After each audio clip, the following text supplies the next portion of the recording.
जय श्री कृष्ण। आज की इस वीडियो में आप सभी सुनेंगे कार्तिक मास महात्म के अध्याय 10 की कथा। तो आइए सुनते हैं।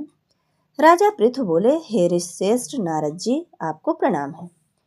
कृपया अब यह बताने की कृपा कीजिए कि जब भगवान शंकर ने अपने मस्तक के तेज को क्षीर सागर में डाला तो उस समय क्या हुआ।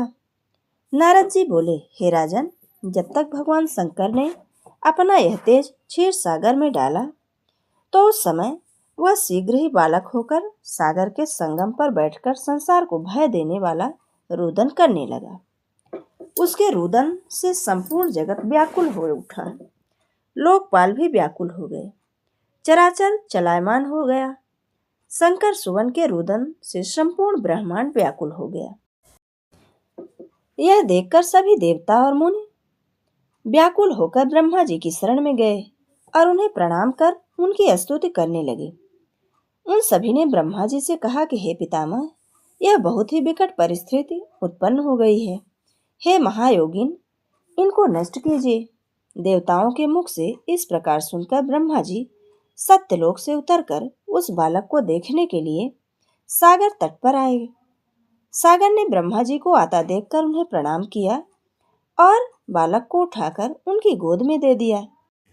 आश्चर्यचकित होते हुए ब्रह्मा जी ने पूछा, हे सागर, यह बालक किसका है? शीघ्रता पूर्वक कहो। सागर विनम्रता से बोला, हे प्रभु, यह तो मुझे ज्ञात नहीं है, परंतु मैं इतना अवश्य जानता हूँ कि यह गंगा सागर के संगम में प्रकट हुआ है। इसलिए हे जगत गुरु, आप इस बालक का जात कर्मात संस्कार करके इसका जातक फल बताइए। नारद जी राजा पृथु से बोले, सागर ब्रह्मा जी के गले में हाथ डालकर बार बार उनका आकर्षण कर रहा था। फिर तो उसने ब्रह्मा जी का गला इतनी जोर से पकड़ा कि उससे पीड़ित होकर ब्रह्मा जी की आंखों से अश्रु टपकने लगे। ब्रह्मा जी ने अपने दोनों हाथों को जोर लगाकर किसी प्रकार सागर से अपना गला छुड़ाया और सागर से कहा, हे सागर सुनो, मैं तुम्हारे इस पुत्र का जातक फल करता हूँ। मेरे नेत्र से जो यह जल गिरा है इसका इस कारण नाम जलंधर होगा। उत्पन्न होते ही यह तरुणावस्था को प्राप्त होगा। इसलिए यह सब शास्त्रों का पारगामी, महापराक्रमी, महावीर, बलशाली योद्धा और रण में विजय प्राप्त करने वाला होगा।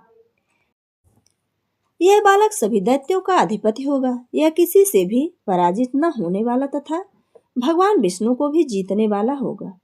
भगवान शंकर को छोड़कर यह सबसे अवध्य होगा। जहाँ से इसकी उत्पत्ति हुई है यह वहीं जाएगा।